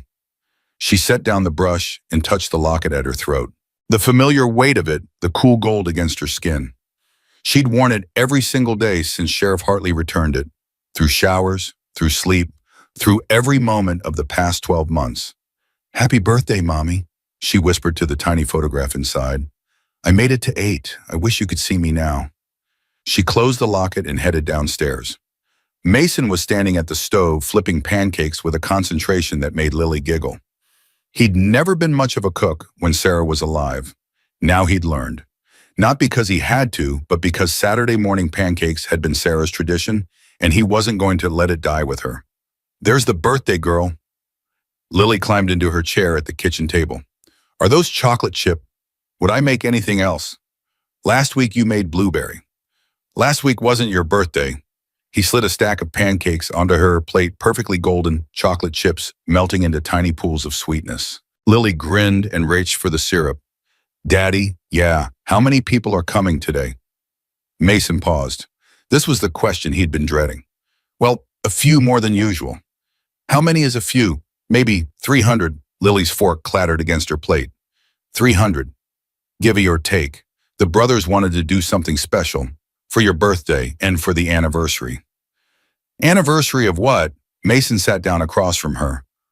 1 year ago today, you came home with a broken face and a broken heart, and 350 men dropped everything to help you. They wanted to come back, to celebrate how far you've come. Lily was quiet for a moment, processing this. Will Razor be there? He's organizing the whole thing. And Tank and the others. Everyone who can make it, plus some new faces, brothers from chapters who've started their own Lily's Angels programs. They want to meet the girl who inspired it all. Lily looked down at her pancakes. I didn't do anything, though. You did. And the bikers did. I was just scared. Mason reached across the table and lifted her chin. You survived. That's not nothing, Lily. That's everything. You survived something that would have broken most adults. And then you turned around and helped other kids survive too. Every drawing you made, every interview you gave, every time you told your story, you gave other children permission to ask for help. That's not nothing. That's everything. Her eyes glistened. I just wanted people to know they weren't alone, like I know I'm not alone. And that's exactly why 300 bikers are about to descend on our backyard, because you showed them that protecting kids isn't just about standing in parking lots. It's about making them feel seen, making them feel valued, making them feel like they matter. Lily smiled small but real. Okay, but can I still have cake? Mason laughed. Baby, you can have whatever you want. It's your birthday. I want chocolate cake with strawberry frosting. Done. And I want to ride on Razor's motorcycle. Mason hesitated. We'll see about that one. Please, Daddy. Just around the yard. Really slow. He sighed. He'd never been able to say no to those eyes. Fine, but you wear a helmet and we don't go past 5 miles an hour. Lily jumped up and threw her arms around his neck. Thank you, Daddy. This is going to be the best birthday ever. Mason held her tight, breathing in the scent of her shampoo, feeling the solid reality of her in his arms. 1 year ago, he'd held a broken child. Today, he was holding a warrior. The guests started arriving at noon. The first engines announced themselves from miles away, that familiar rumble that had once meant rescue and now meant family. Lily ran to the front porch, her eyes wide with excitement, watching as motorcycle after motorcycle turned onto their property. They came in formation just like they had a year ago, but this time there was no crisis, no tension, no silent standoff. This time they came with balloons.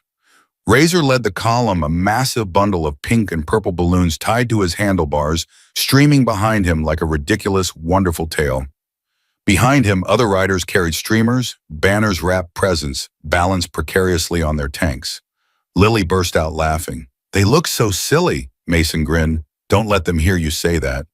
The bikes pulled in one by one, filling the yard with chrome and leather and the overwhelming presence of men who had traveled from across the country to celebrate a little girl's birthday. Razor was the first to dismount. He walked toward the porch, his weathered face split by an enormous smile. There she is, the birthday princess. Lily launched herself off the porch and into his arms. He caught her easily, lifting her up like she weighed nothing. You brought balloons. Of course I did. What's a birthday without balloons? And presents. Maybe 1 or 2. Lily looked over his shoulder at the pile of wrapped boxes accumulating near the picnic tables. That's more than 1 or 2. Yeah, well, the brothers got a little carried away. He set her down and she was immediately surrounded. Tank picked her up and spun her around. Other riders she recognized from the past year rushed to hug her, ruffle her hair, tell her how much she'd grown. And then came the ones she didn't recognize. New faces, men and women from chapters and states she'd never visited. They approached with a hesitance that surprised her, these massive leather-clad figures who looked like they could take on the world, suddenly shy in front of an 8-year-old girl. Lily. One of them stepped forward, a woman with tattoos covering both arms and tears in her eyes. My name is Rosa. I'm from the New Mexico chapter. We started a Lily's Angels program because of you, because of your story. Really, we've helped 47 kids this year. 47 children who felt alone until we showed up. Rosa reached into her jacket and pulled out a stack of papers. They wanted you to have these. The kids. They drew pictures for you. To say thank you. Lily took the papers with trembling hands. She flipped through them slowly. Drawings of motorcycles, drawings of families, drawings of little figures with big smiles surrounded by leather-clad guardians. At the bottom of each page, written in careful child's handwriting, were messages. Thank you for being brave. You helped me feel not alone. Happy birthday from your friend in Albuquerque. The bikers came because of you. You saved me. Lily looked up at Rosa, tears streaming down her face. I didn't know, she whispered. I didn't know I helped anyone. You helped everyone, Rosa said softly. Every single child in that stack. And hundreds more across the country. You didn't just survive, sweetheart. You showed other kids how to survive too. Lily clutched the drawings to her chest. Thank you, she managed. Thank you for showing me. Rosa knelt down and pulled her into a hug. No, baby girl. Thank you. The party was everything Lily had ever dreamed. There was cake chocolate with strawberry frosting exactly as requested. There were games and presents and the promised motorcycle ride around the yard with Razor, which turned into 10 rides because Lily couldn't stop giggling and asking for just one more. There was music and dancing and more food than anyone could eat. There were stories exchanged, bikers sharing tales of children. They'd helped parents sharing testimonials about schools transformed by the presence of leather-clad guardians. And through it all, Lily moved like a ray of light, talking to everyone, thanking everyone, making sure every guest felt seen, felt valued, felt like they mattered. Mason watched from the edge of the celebration, his heart so full it felt like it might burst. She's something else, isn't she? He turned. Dr. Price stood beside him, holding a glass of lemonade. Doc, I didn't know you were coming. Wouldn't miss it. I've been watching her progress for a year now. I wanted to see what the finished product looks like. Finished product? Dr. Price smiled. Poor choice of words. There's no finished product with healing. But Lily, she's as close as I've ever seen. She's not just recovered Mason. She's transformed. They watched as Lily knelt down to talk to a young boy, one of the kids from the local program, clearly overwhelmed by the crowd. She spoke to him softly, showed him some of the drawings she'd received, made him laugh at something Mason couldn't hear. Within minutes, the boy was running off to join the other children, his fear forgotten. She does that instinctively now, DePrice observed. Finds the ones who are struggling, makes them feel safe. She's become exactly what she needed when she was at her lowest. She says she wants to be a counselor when she grows up. Someone who helps kids like her. She'd be extraordinary at it. I know, I never imagined this. A year ago, I was afraid she'd never recover. I was afraid the damage was permanent. DePrice turned to face him. Mason, can I tell you something in my professional opinion? Of course, the damage was never going to be permanent, not because of luck or genetics or anything random, because of you. Me. You fought for her. When every system failed her, you didn't give up. You have found another way.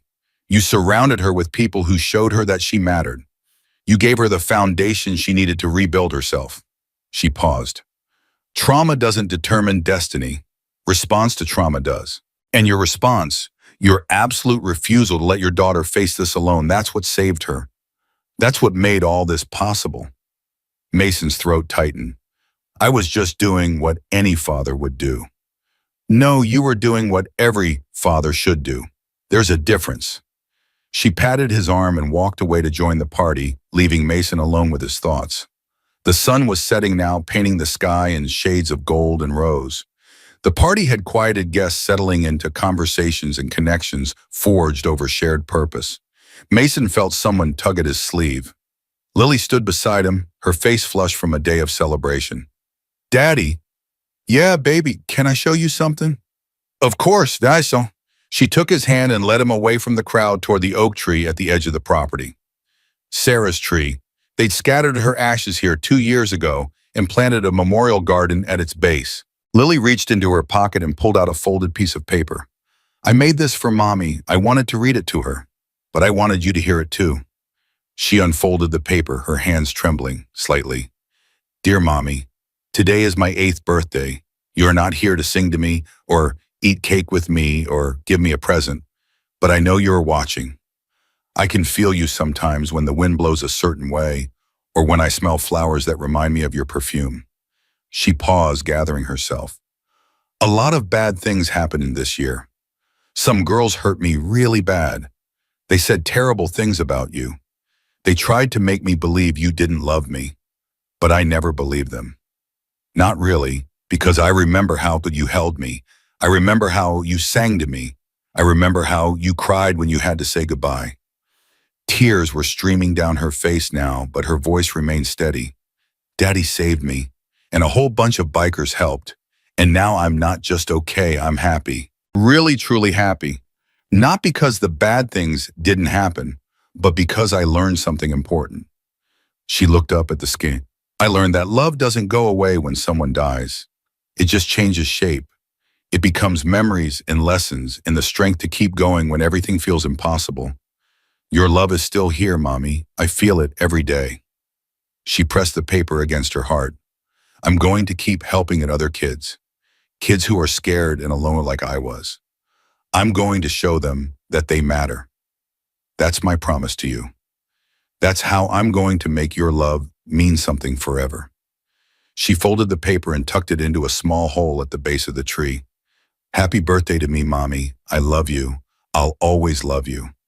Mason was crying openly now. He pulled Lily into his arms, holding her tight, feeling her tears soak through his shirt. She heard you, he whispered.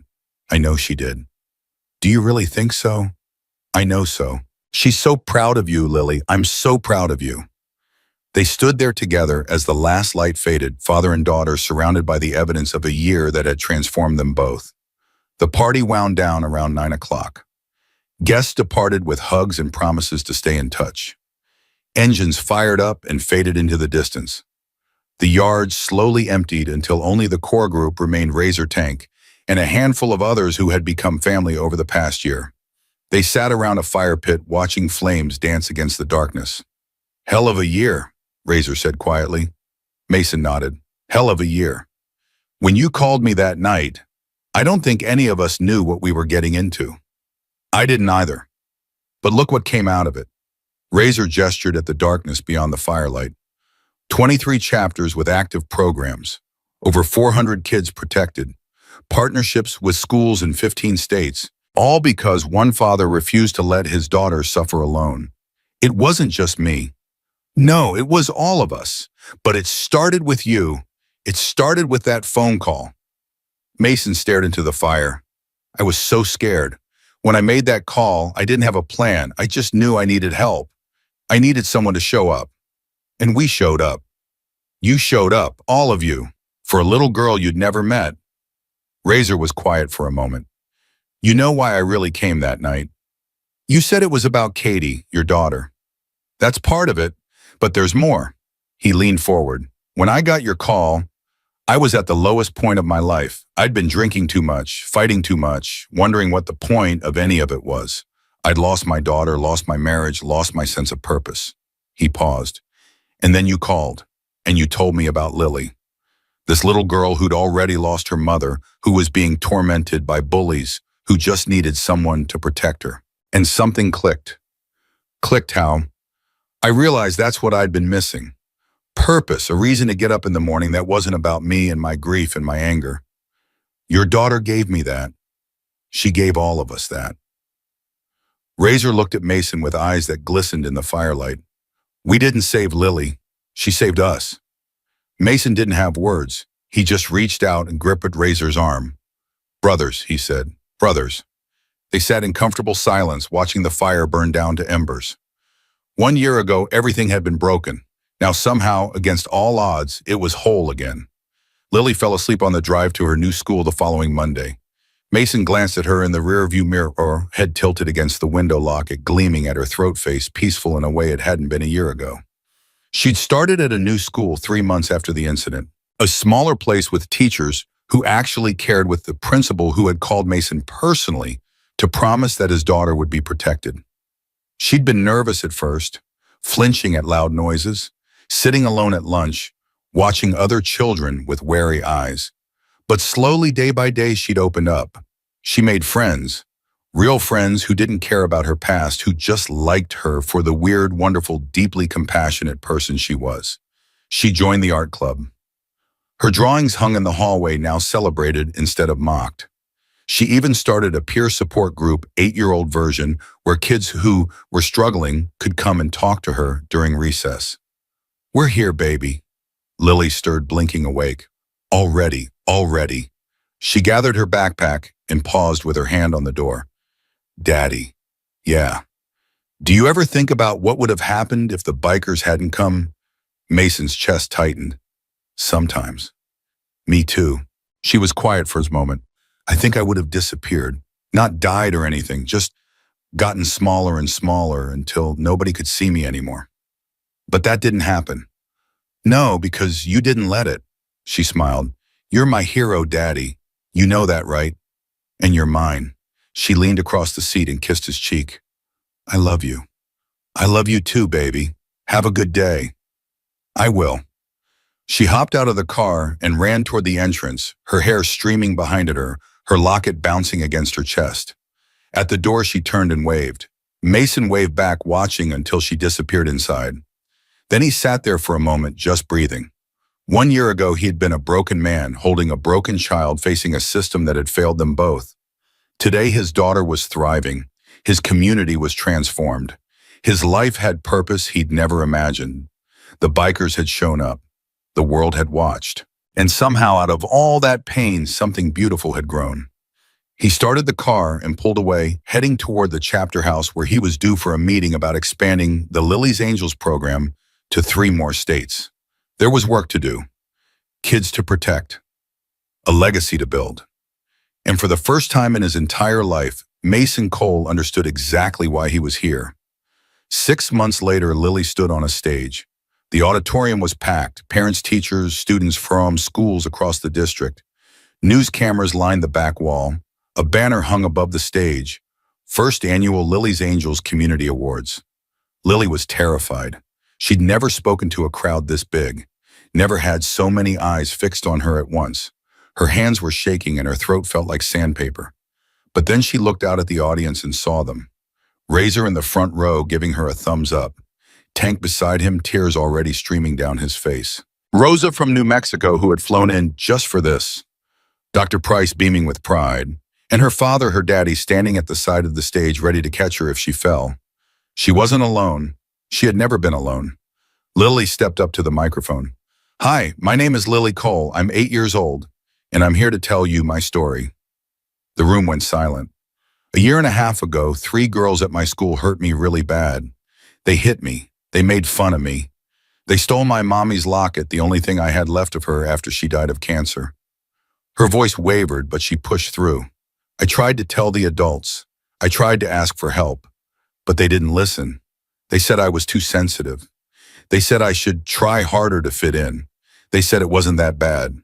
She paused. It was that bad. It was the worst thing that ever happened to me, and for a long time I thought it was my fault. I thought I was broken. I thought nobody cared if I lived or died. The audience was motionless. Some were crying. But then my daddy made a phone call, and 350 bikers came from all over the country to help us. They didn't come to hurt anyone. They came to stand, to be seen, to make sure nobody could ignore what happened to me ever again. She stood up straighter. And they didn't just help me.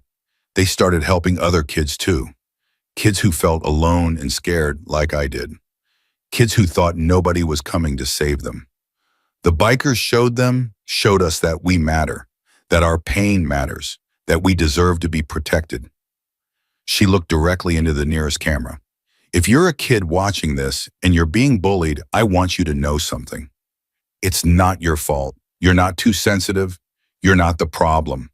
The people hurting you are the problem, and there are good people out there who will help you if you ask. You just have to be brave enough to keep asking until someone listens. She took a deep breath. And if you're an adult watching this, I want you to know something too. Kids trust you. We trust you to keep us safe. When you look away, when you pretend you don't see what's happening, you break that trust. You become part of the problem. Her voice grew stronger. But it's not too late.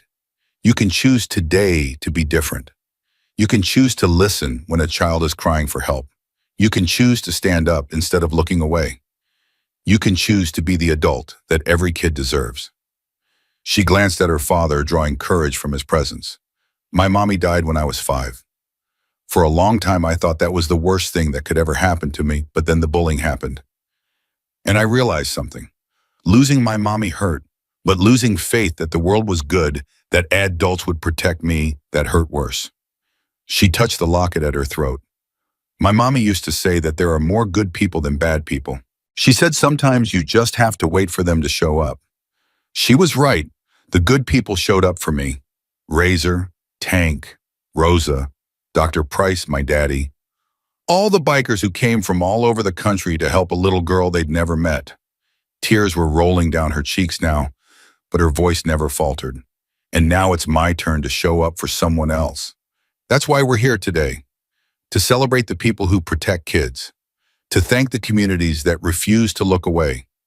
To promise each other that no child will ever feel as alone as I did. She stepped back from the microphone. My name is Lily Cole. I'm 8 years old, and I believe that every child deserves to be seen, to be heard, and to be loved. She paused. Thank you for seeing me. The standing ovation lasted 4 minutes. Lily stood on that stage surrounded by applause, watching 500 people rise to their feet for her story, for the movement that had grown from her pain. And in that moment, she understood something her mother had tried to teach her all those years ago. The world could be cruel, people could be terrible, systems could fail, but love was stronger, courage was contagious, and one person, no matter how small, could change everything. The auditorium emptied slowly, guests filing out with hugs and handshakes and promises to keep fighting. Mason found Lily backstage, sitting on a folding chair, staring at her hands. Hey, you okay? She looked up at me, her eyes shining. Daddy, did you hear them? They were clapping for so long. I heard. I'm pretty sure they're still clapping in their hearts. Lily laughed that full, beautiful laugh that had taken so long to return. That's so cheesy.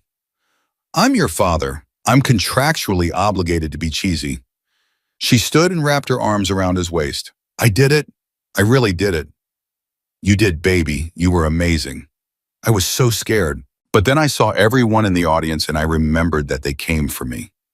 They came because they care, and I thought, if all these people believe in me, maybe I should believe in myself too. Mason held her tight, feeling her heartbeat against his chest. Your mommy would be so proud of you right now. Lily touched her locket. I know. She told me before I went on stage. She did. In my heart, she said, go shine, baby girl. Go show them what you're made of.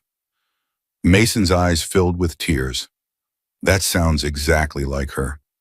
I know. That's how I knew it was real. They walked out of the auditorium together into the cool evening air, where the rest of their family waited. Razor, Tank, the brothers and sisters who had become as essential as blood. Tomorrow there would be more work to do, more kids to protect, more systems to change, more fights to win. But tonight there was just this, a father and daughter.